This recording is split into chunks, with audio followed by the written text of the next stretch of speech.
Les clochers de Bourgogne sont reconnaissables de loin. La petite ville de Tournu s'est développée autour de l'abbaye Saint-Philibert.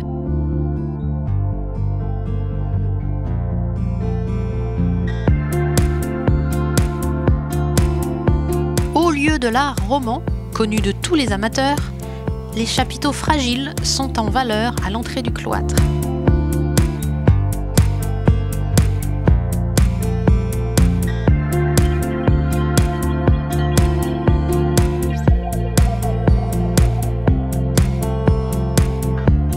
Au IXe siècle, en pleine invasion normande, les moines de l'abbaye de Noirmoutier sur la côte atlantique trouvent refuge plus à l'est, ici.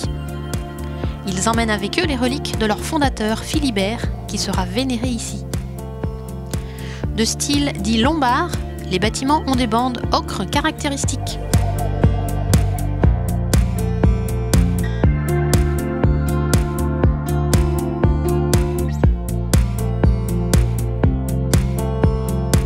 L'abbatiale abrite une curieuse chapelle Saint-Michel au premier étage. De style roman, l'abbatiale est toutefois lumineuse, de hauteur exceptionnelle grâce à ses voûtes. Elles ne sont pas médiévales. Ces voûtes dans les deux sens, longueur et largeur, sont en effet bien peu courantes. Elles datent des rénovations autour de 1850. Les lieux ne seront pas épargnés par d'autres invasions, sarrasines puis hongroises entre autres. Les reliques de Saint-Philibert sont toujours présentes dans le fond de l'église. Autre relique historique, ces éléments de mosaïque du XIIe siècle. Elles ont la chance d'être recouvertes pendant plusieurs siècles pour arriver jusqu'à nous. En dessous de l'église, une impressionnante crypte avec des éléments de fresque.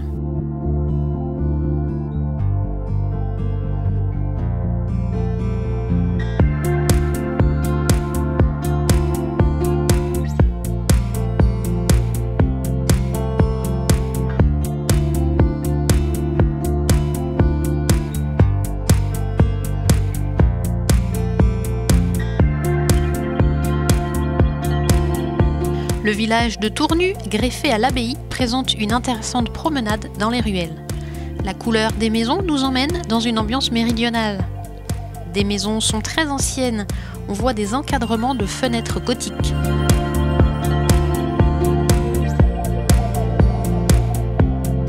Enfin, l'église Sainte-Madeleine de Tournu, elle aussi romane.